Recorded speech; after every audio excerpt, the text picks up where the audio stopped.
우리 함께 인사할까요? 할렐루야, 할렐루야. 한 주간 평안하셨습니까? 우리 옆에 있는 분들과 인사할 때 그렇게 인사하겠습니다. 당신 때문에 행복합니다. 우리 그렇게 인사하겠습니다. 여러분 정말 옆에 있는 분들 때문에 행복하시죠? 대부분 가족끼리 앉으셨을 건데 우리 가족 되신 분들 때문에 행복하시죠? 뭐 왼수거나 그러진 않으시죠, 여러분? 여러분, 교회는 하나님께서 신앙으로 이어준 신앙의 가족들입니다. 우리가 서로를 가족과 같이 사랑하고 섬겨서 행복한 한 주 되실 수 있기를 바라고, 또한 우리의 가정을 통해서 복되고 기쁨이 넘치는 그러한 5월 한 달 되실 수 있기를 주님의 이름으로 축복합니다. 여러분, 다윗은 계속해서 사울에게 생명의 위협을 받고 그를 피해 다니고 있습니다. 지난 시간에 다윗이 사울을 피해서 라마나옳에 있는 사무엘에게 자신의 몸을 피신하여 그의 생명을 살리고 있습니다. 사실 겉으로는 사무엘의 도움으로 이 다윗이 살아난 것처럼 보이지만 그 내면에서는 누가 다윗을 살려주고 있는 것입니까? 성령 하나님께서 강권적으로 역사하셔서 사울의 군사들과 또한 사울에게 다윗을 해치지 못하도록 그들을 붙들어 주고 계시는 것을 볼 수 있습니다. 하나님의 영이 그들을 붙잡아서 그들이 예언하게 하고 그들이 황홀경에 빠져서 다윗을 놓치도록 그렇게 만들었다는 것입니다. 그런 은혜를 받은 다윗이 이제 다시금 요나단을 찾아와서 그에게 하소연을 하고 있습니다. 왜 사울이 자신을 계속 이렇게 죽이려고 하는지 모르겠다며 자신의 친구이며 우정을 맹세한 이 요나단에게 탄식을 하고 있습니다. 그러자 다윗을 너무나도 사랑했던 요나단이 월삭날의 축제 때 사울의 반응을 다시금 그의 마음이 과연 다윗에게 있는 마음이 어떤 마음인지를 다시금 내가 확인해 볼 테니 혹여 다윗을 죽이려고 하는 것이 정말이라면 내가 너에게 알려주어서 네가 도망갈 수 있도록 그렇게 만들어주겠다라고 다윗과 요나단은 약속을 하고 있습니다. 그리고 요나단은 친구 다윗을 위해서 이 약속을 지키기 위해 서로의 언약을 맺고 다짐을 하고 있습니다. 우리 그 말씀 다시 한번 보겠습니다. 오늘 본문 초반에 나오는 12절 13절 말씀입니다. 우리 12절 13절 다시 한번 더 같이 읽습니다. 시작. 요나단이 다윗에게 이르되 이스라엘의 하나님 여호와께서 증언하시거니와 내가 내일이나 모레 이맘때에 내 아버지를 살펴서 너 다윗에게 대한 의향이 선하면 내가 사람을 보내어 내게 알리지 않겠느냐. 그러나 만일 내 아버지께서 너를 해치려 하는데도 내가 이 일을 내게 알려주어 너를 보내어 평안히 가게 하지 아니하면 여호와께서 나 요나단에게 벌을 내리시고 또 내리시기를 원하노라. 여호와께서 내 아버지와 함께 하신 것 같이 너와 함께 하시기를 원하노라. 아멘. 여러분, 언약은 보편적으로 서로가 지켜야 할 약속을 맹세하며 맺는 것이 언약입니다. 이것을 흔히 전에 말씀드린 것처럼 시내산에서 하나님과 하나님 백성이 맺은 언약, 쌍무적 계약이라고 그렇게 말씀을 드렸습니다. 서로 간에, 쌍방 간에 혼자서 하는 것은 평무적 계약이고요. 서로가 함께 의무를 다하는 계약을 신학적인 용어로 쌍무적 계약이라고 합니다. 지금 요나단은 먼저 자신의 의무를 다윗에게 맹세하며 약속을 해주고 있습니다. 그 맹세의 내용이 무엇입니까? 오늘 말씀 12절을 보시면 내가 다윗을 생명의 위협에서 지켜주겠다라고 그렇게 맹세를 합니다. 근데 혹여 내가 이 맹세를 지키지 않으면 어떻게 되기를 바라고 있습니까? 하나님께서 자신에게 벌을 내리기를 바라며 그렇게 약속을 다짐하고 있습니다. 여러분, 이 말은 보통 이스라엘 백성들이 맹세할 때 흔히 사용하는 표현입니다. 이것은 하나님 앞에서 언약을 맺고 하나님의 이름으로 맹세를 하고 있는 것입니다. 그리고 이제 이어서 나오는 말씀이 다윗이 이제 지켜야 돼. 요나단이 지켜야 될 언약에 대해서 이제 맹세했다면 다윗이 지켜야 될 약속은 과연 무엇인지를 이어서 설명해 주고 있습니다. 그 말씀 14절에서 16절까지 말씀입니다. 14절, 15절, 16절 우리 같이 읽습니다. 시작. 너는 내가 사는 날 동안에 여호와의 인자심을 내게 베풀어서 나를 죽지 않게 할 뿐 아니라 여호와께서 너 다윗의 대적들을 지면에서 다 끊어버리실 때에도 너는 내 인자함을 내 집에서 영원히 끊어버리지 말라 하고 이에 요나단이 다윗의 집과 언약하기를 여호와께서는 다윗의 대적들을 치실지어다 하니라. 아멘. 다윗이 요나단에게 지켜야 될 약속이 무엇이라고 말씀합니까? 자신과 또한 자신의 집의 후손들을 지켜달라고 요청합니다. 여러분, 이 약속에는 깊은 의미가 담겨져 있습니다. 지금 요나단은 다윗과의 언약을 맺고 있으면서 자신이 이 언약을 주도하고 있습니다. 자신의 약속과 다윗이 지켜야 될 약속 모두 다 요나단이 설명을 하고 있는 거예요. 나는 이것을 지킬 테니 다윗 너는 이것을 지켜달라고 약속을 맺고 있다는 겁니다. 그런데 14절부터 나오는 다윗의 의무에서 자신의 집을 지켜달라는 것은 요나단이 다윗을 어떻게 생각하고 있다는 것입니까? 바로 너는 왕이 될 것임을 인정하며 고백을 하고 있는 것입니다.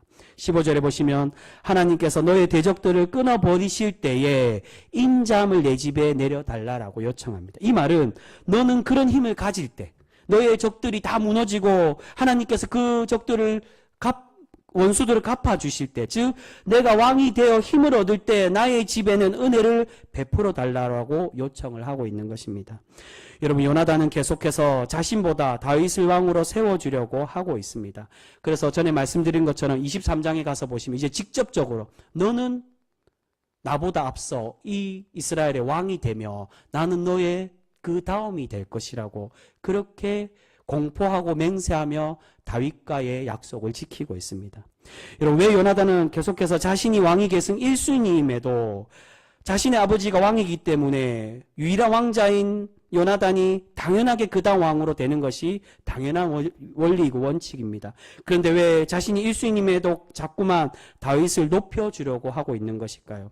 여러분, 그것은 다윗은 바로 신실한 신앙인으로서 하나님의 뜻을 알고 있었기에 그것에 순종을 하고 있는 것입니다. 여러분, 결코 요나단은 타고난 금수저로만 있던 사람이 아니었습니다. 전혀 왕으로서 자격이 없는데 왕자라는 신분 때문에 왕위 계승 1순위가 된 것이 결코 아니라는 것입니다. 이전에 요나단의 행적을 보면 결코 요나단도 다윗과 비교되지 않을 만큼 다 왕이 될 사람으로 부족함이 없는 그러한 사람이었음을 우리는 발견할 수가 있습니다. 이전에 함께 살펴본 14장에 보시면 요나단과 또한 이스라엘이 블레셋과 전투하는 그 장면들이 나옵니다. 그것에 보면 이 요나단의 업적들을 우리에게 잘 설명하고 있습니다. 요나단은 자신의 어린 소년 병사 한 명으로 적들 블레셋과 싸워서 큰 승리를 거두었습니다. 이것은 왕으로서의 요나단이 용맹함을 누구보다도 뛰어남을 우리에게 보여주고 있는 것입니다. 그리고 이 한 명의 병사와 함께 싸우면서 그가 어떻게 고백을 합니까? 하나님을 향한 믿음을 보여주며 고백을 하고 있는 것을 볼 수 있습니다. 14장에 여호와의 구원은 사람의 수에 달려있지 않기 때문에 우리가 하나님을 의지할 때 하나님께서 우리를 도와주시고 구원해 주실 것이라고 고백하며 담대히 적들과 단 둘이서 자신과 이 어린 병사 둘이서 적들 블레셋과 싸워서 이기는 것을 볼 수 있습니다. 요나단은 그의 아버지 사울이 갖지 못한 신실한 신앙도 가지고 있었다는 것입니다. 그리고 그 이후에는 어떤 사건이 나옵니까? 자신의 아버지 사울이 금식의 명령을 내렸을 때 그것을 어기고 꿀을 먹었을 때 사울이 맹세한 대로 하나님의 이름으로 맹세했기 때문에 요나단을 죽이겠다라고 그렇게 하자 백성들이 사울을 말려서 요나단을 지켜주고 있는 것을 볼 수 있습니다. 여러분, 이것은 바로 요나단은 왕으로서의 용맹함도 가지고 있고 또한 하나님께서도 인정받는 사람이었을 뿐만이 아니라 백성들에게도 존경받고 인정받는 그러한 사람이었다는 것을 우리에게 말씀해주고 있는 것입니다. 결코 요나단도 다윗과 비교해 볼 때 부족함이 없는 그러한 사람이었습니다. 그럼에도 왜 요나단은 자신이 이렇게 보장되어 있는 자리를 포기하며 다윗을 왕으로 세워가며 그를 인정하려고 하고 있는 것일까요? 그것은 첫 번째로 하나님의 뜻임을 그가 깨닫고 하나님의 뜻에 순종하기를 원했기 때문이고, 그리고 두 번째가 다윗을 그만큼 친구로 사랑하고 있었기 때문이라는 것입니다. 우리 그 말씀 보겠습니다. 17절 말씀입니다. 17절 말씀 같이 읽습니다. 시작. 다윗에 대한 요나단의 사랑이 그를 다시 맹세하게 하였으니 이는 자기 생명을 사랑함 같이 그를 사랑함이 얻더라. 아멘. 여러분, 무슨 말입니까? 요나단이 다윗을 너무나도 사랑해서 다윗을 왕으로 인정하고 서로 간의 우정을 맹세하고 있었음을 우리에게 말씀합니다. 이런 보통 언약을 맺을 때는 동물을 잡아서 피로 맹세를 하게 됩니다. 그런데 요나단은 지금 무엇으로 맹세를 하고 있다는 겁니까? 바로 사랑으로 다윗과 언약을 맺고 맹세를 하고 있었다는 겁니다. 여러분, 사실 하나님과 우리와의 언약은 표면적으로는 무서운 계약, 피로써 맺는 계약으로 되어 있습니다. 보통 하나님과 제사를 드릴 때도 그렇고, 하나님께서 아브라함에게 첫 언약을 맺을 때 무엇을 벗기라고 말합니까? 너의 표피를 벗기라고, 할례를 받으라는 겁니다. 그것은 이전에 감싸주어 있던 이전의 모습을 벗겨내고 또한 피를 흘려서 네가 하나님의 선택받은 새로운 백성이 됨을 말씀하고 있는 것입니다. 그렇게 하나님과의 계약을 맺을 때는 피로써 계약을 맺었습니다. 하지만 그 중심에 우리 하나님께서 우리에게 원하시는 언약은 단순히 물리적인 위협의 그런 언약을 원하는 것이 아니라 우리 하나님도 마찬가지로 어떤 언약을 원하신다는 겁니까? 바로 다윗과 요나단과 같이 우리와의 관계도 사랑의 언약을 맺기를 원하고 계신다는 것입니다. 그래서 모세와 바울이 어떻게 우리에게 계속 말씀합니까? 너희가 율법을 지킬 때 어떤 할례를 받으라고요? 신명기와 로마서에 마음의 할례를 받아야 된다라고 말씀합니다. 마음의 할례를 받으라는 건 표면적으로 피를 흘리고 겉으로 외형적인 그런 가식적인 신앙의 고백, 그러한 우리의 율법의 지킴이 아니라 우리의 중심에 정말로 하나님을 사랑하는 마음으로 하나님을 고백하고 의지하며 살아감을 우리에게 말씀하고 있는 것입니다. 그래서 예수님은 그 10가지 계명, 10계명을 2가지로 줄여서 어떻게 말씀합니까? 첫째가 하나님을 사랑하는 것이며, 그리고 둘째가 이웃을 사랑하는 것이라고, 율법의 진정한 의미는 사랑이라고 우리에게 말씀하고 있습니다. 여러분, 그래서 매번 백성들이 언약을 어기고 불순종할 때도 하나님께서 어떻게 말씀합니까? 내가 너희를 버리겠다라고 많은 예언서들을 통해 이 방종한 백성들이라고 그렇게 책망하시며 그들을 질책하는 것을 볼 수 있습니다. 그런데 여러분, 그럼에도 하나님은 결국에는 마지막에 어떻게 하십니까? 그들의 손을 놓지 않으시고 오래 참으시고 인내하셔서 백성들이 돌아올 수 있도록 그렇게 기다려주고 계시는 것을 볼 수 있습니다.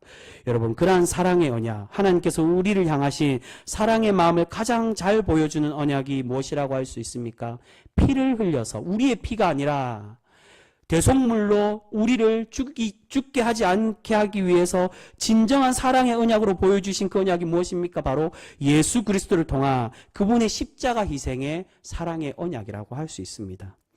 여러분, 결국 피를 흘리게 하심으로 우리를 구원하시지만 그 피는 우리의 피가 아니라 누구의 피입니까?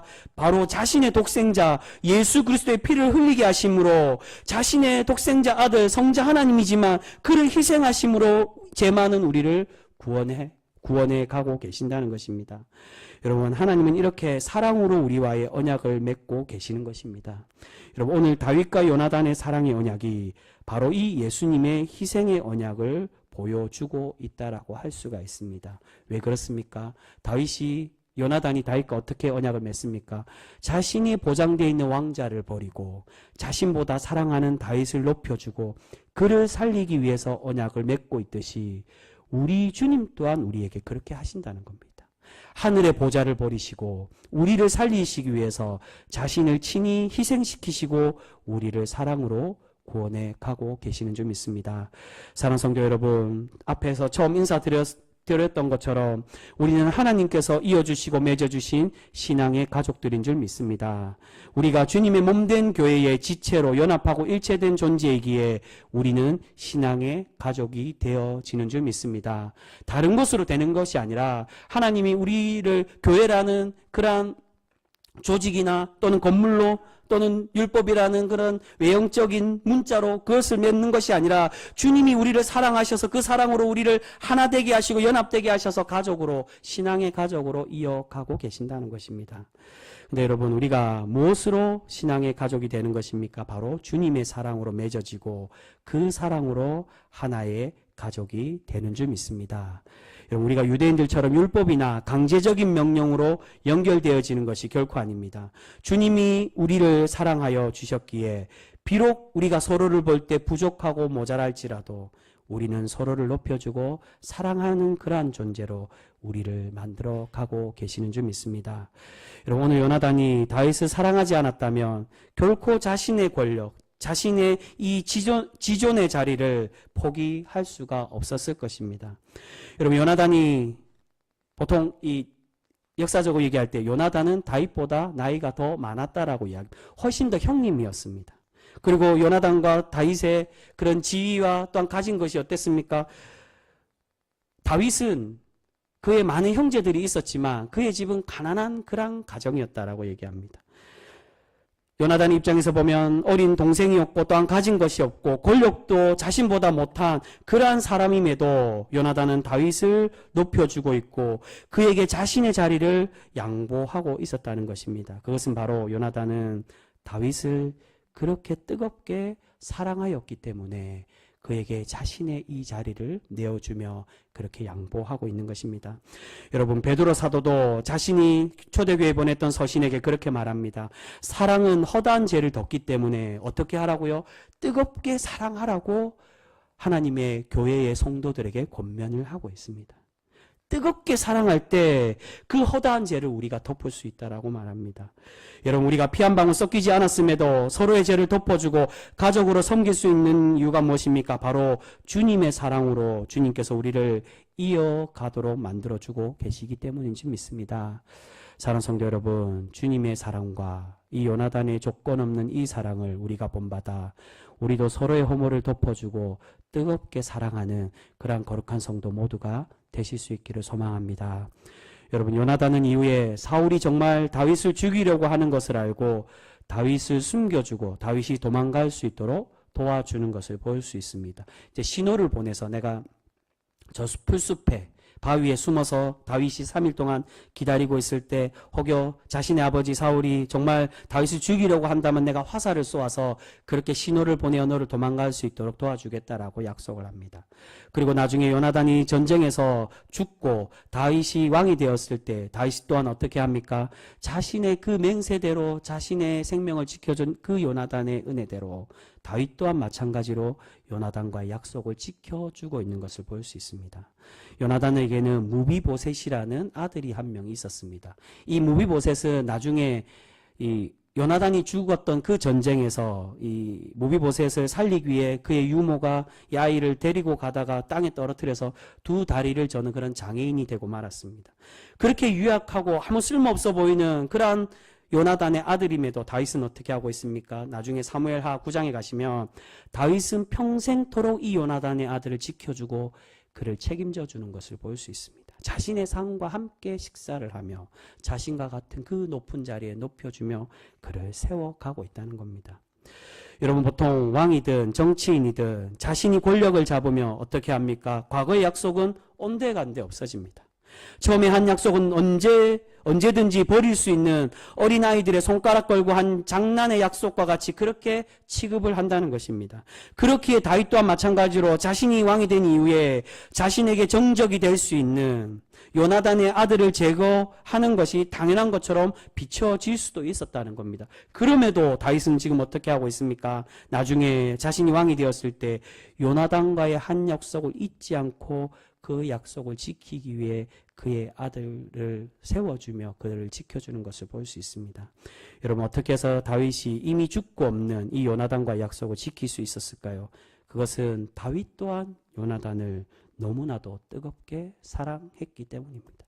식어지지 않는 사랑. 그가 죽었어도 내가 그에게 살아생전에 함께했던 그 사랑의 언약과 약속을 내가 지키겠노라고 그 친구의 신의를 지키며 그 믿음을 지켜가는 것을 볼 수 있습니다. 여러분, 우리도 서로 사랑하고 신앙의 가족으로서 섬겨서 주님의 사랑을 깨닫고 주님의 복된 신앙의 가족으로 연합하는 거룩한 성도 모두가 되실 수 있기를 바랍니다. 근데 여러분, 오늘 이렇게 비록 정치적으로는 적일 수밖에 없고 물과 기름과 같은 사이임에도 사랑으로 모든 것을 극복하고 있는 다윗과 요나단과는 다르게 가족의 도리를 버리는 사람이 오늘 말씀에 나오는 것을 볼 수 있습니다. 여러분, 그 사람이 누구겠습니까? 바로 요나단의 아버지 사울임을 우리에게 보여주고 있습니다. 우리 그 말씀 보겠습니다. 우리 후반에 나오는 30절 말씀입니다. 30절 말씀 같이 읽습니다. 시작.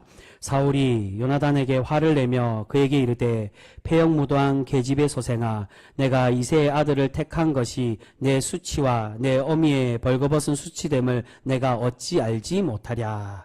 우리 계속해서 33절과 34절 말씀도 같이 읽겠습니다. 33절, 34절 같이 읽습니다. 시작.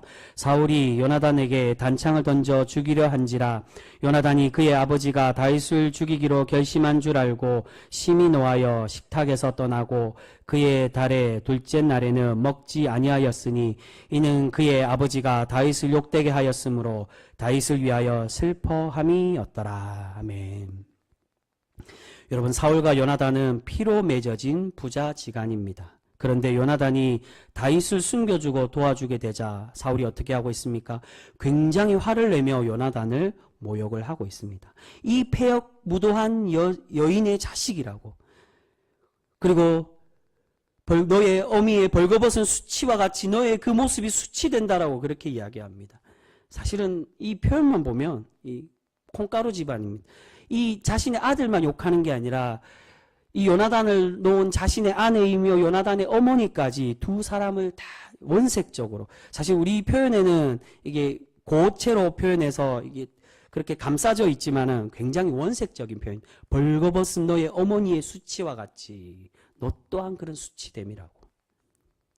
뿐만이 아니라 33절에 사울이 요나단에게 어떻게 행하고 있습니까? 다윗이 했던 것처럼 창을 던져서 자신의 아들임에도 이 요나단을 죽이려고 하는 것을 볼 수 있습니다.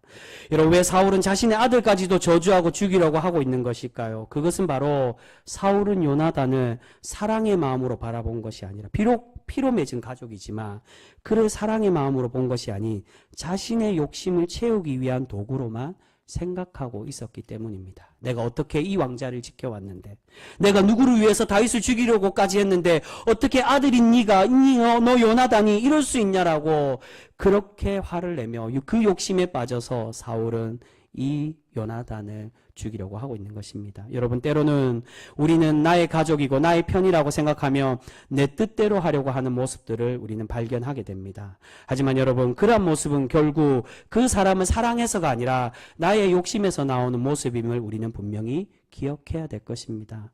여러분, 오늘은 어버이 주일입니다. 어버이 주일은 하나님께서 너의 부모를 공경하라는 언약의 말씀을 기억하고 부모님의 은혜와 사랑에 감사하는 절기가 바로 어버이 주일입니다. 근데 여러분, 요즘의 시대 사회를 보면 어떻습니까? 그런 어머니의 사랑과 은혜, 부모님의 사랑과 은혜는 온데간데 없고 부모와 자녀 간의 사랑이 퇴색되어져 가는 시대임을 우리가 발견하게 된다는 것입니다. 부모가 어린 자녀를, 또는 반대로 자녀가 부모를 마음에 들지 않는다고 죽여버리거나 또는 물질의 도구로만 여기는 그러한 일들이 너무나도 많이 일어나고 있습니다. 그리고 심심치 않게 들려오는 이야기들 속에는 어릴 때 헤어진 부모가 자녀를 버렸든지 아니면은 자녀가 부모를 던졌던 그러한 이야기들 속에도 한참 동안에 가족으로서 살지 않다가 나중에 돼서야 보험금이 생겼다고 하면 그 보험금을 타기 위해서 다시금 가족인 것처럼 행세하고 두 번 가족의 가슴에 못을 박는 그러한 일들이 너무나도 많이 일어나는 것을 볼 수 있습니다. 가족이 아니라 자신의 욕심을 채우기 위해서 그 가족을 이용한다는 것입니다. 여러분, 왜 그런 일들이 일어나게 되는 것일까요? 피는 물보다도 진하다라고 말하는데 그렇게 진한 피로 맺어진 관계가 왜 남보다 못한 관계로 변질되어져 가는 것일까요? 여러분, 그것은 바로 그 중심에 사랑이 없기 때문입니다. 여러분, 아무리 피로 맺은 관계, 생물학적인 가족의 관계일지라도 지켜야 될 도리가 있습니다. 사랑으로서 우리가 서로를 바라보고 지켜야 된다는 겁니다. 부모님 또한 자녀들을 나의 소유로 생각하는 것이 아니라 하나님께서 나에게 맡겨주시고 베풀어 주신 귀한 존재임을 믿고 그렇게 양육하고 섬겨야 되며, 자녀들 또한 마찬가지로 하나님께서 나에게 보내어주신, 이 부모님을 통해 나를 이 세상에 보내주신 하나님의 귀한 대리자로, 여러분, 부모님은 하나님을 의미하는 것입니다. 부모님을 통해 하나님의 은혜를 발견할 수가 있습니다. 그것을 부모를 통해 너희가 먼저 발견하고 하나님을 찾으라는 겁니다. 10계명을 예수님께서 2계명으로 말씀하신 이유가 무조건 하나님 사랑이 1순위다, 그걸 말하는 게 아니라 너희가 이웃을 동일하게 사랑할 때 하나님의 사랑을 깨닫고 경험할 수 있다는 겁니다. 그래서 성경에서 우리에게 어떻게까지 이야기합니까? 단순히 부모에게만 드리는 그 사랑과 섬김이 아니라 성경에서는 자녀들은 부모를 공경해야 되고 또한 마찬가지로 부모들도 자녀를 노엽게 하지 말라고 그렇게 교훈하고 있는 것을 볼 수 있습니다. 서로가 내 신의와 도리를 다해야 된다. 여러분, 그것이 진정한 가족의 사랑의 관계라고 할 수 있습니다. 우리가 자녀나 부모들에게 사랑으로 섬기고 대하지 않고 자신의 욕심과 필요를 채우기 위한 대상으로만 여긴다면 결국 가족의 관계는 깨어지고 불행한 가정이 될 수밖에 없게 된다는 것입니다. 여러분, 지금 오늘 요나단은 바로 사울의 이러한 잘못된 행동으로 아버지에게 반항하고 심하게 다투며 이 가족이 깨어지는 것을 볼 수 있습니다. 34절에 보시면 이 요나단을 얘기하는 겁니다. 심히 노하여 식탁에서 떠났다라고. 그의 아버지의 그 잔치의 자리를 박차고 나왔다는 겁니다. 결국 요나단과 다윗은 비록 피로 맺어진 가족은 아니지만 서로가 진실되게 사랑하였기에 서로의 생명을 지켜주는 관계가 되었습니다. 하지만 사울과 요나단은 피로 맺어진 부자지간임에도 그 내면에는 사랑보다는 권력욕에 사로잡혀 가정이 깨어지고 있는 것을 볼 수 있습니다. 사랑하는 성도 여러분, 오늘 요나단은 자신의 모든 안위와 영광을 버리고 다윗을 위해서 희생하고 그를 사랑해 주고 있습니다. 여러분, 이 사랑의 관계처럼 우리 주님께서도 우리에게 동일한 그러한 은혜와 사랑을 주고 계시는 줄 믿습니다. 자신의 모든 영광을 버리시고 우리를 끝까지 사랑하시기 위해서 모든 것을 내어놓으셨다는 겁니다. 여러분, 주님께서 우리를 그렇게 사랑하신 이유가 과연 무엇일까요? 왜 자신의 모든 것을 내어놓으시고 죽기까지 우리를 그렇게 사랑하신 것일까요? 그것은 우리가 당연히 사랑받는 그러한 자격이 있는 존재여서 그렇게 사랑하시겠습니까? 그렇지 않고 우리에게 이 사랑을 주신 것은 너희가 혼자만 이 사랑을 간직하는 게 아니라 그것이 신앙의 가족의 의미입니다. 이 사랑을 너희가 전하며 실천하. 내가 너희에게 그렇게 하였듯 너희 또한 그렇게 행하며 살아가라고 말씀하는 것입니다. 바로 다윗과 요나단이 서로 사랑하고 신의를 지켰던 것처럼, 그래서 부모와 자식 간의 그 사랑보다도 더 깊은 사랑, 신의를 지키며 하나님께 칭찬받는 그러한 신앙인의 섬김의 모습이 되었던 것처럼 우리 또한 서로가 사랑하고 섬기는 그러한 신앙의 가족이 되기를 우리에게 바라고 계시는 줄 믿습니다. 여러분, 피로 맺어주신 부모님과 자녀와의 관계뿐만이 아니라 우리에게 허락해 주신 모든 지체들을 진실되게 사랑하고 섬기며 그렇게 거룩히 세워져가는 우리 귀한 성도 모두가 되실 수 있기를 소망합니다. 우리가 그렇게 서로 간의 사랑의 언약을 맺으며 서로 섬길 때 우리 하나님께서 우리의 모습을 기뻐 받으시고 다윗과 요나단을 칭찬하여 주셨던 것처럼 우리를 날마다 하나님의 은혜와 복으로 날마다 갚아주시고 칭찬하여 주실 줄 믿습니다. 여러분, 5월은 가정의 달이고 오늘은 어버이 주일입니다. 이 한 달을 보내면서 우리 가족의 의미가 무엇인지를 다시금 생각하고 깨달으며 그렇게 사랑으로 우리 가정을 세워가는 우리 복된 성도 모두가 되실 수 있기를 바랍니다. 그러한 참 사랑의 모습으로 살아갈 때 하나님께서 우리를 날마다 복되게 하여 주시고 은혜 더하여 주실 줄 믿습니다. 그러한 거룩한 복된 성도 모두가 되실 수 있기를 주님의 이름으로 축복합니다. 기도하겠습니다.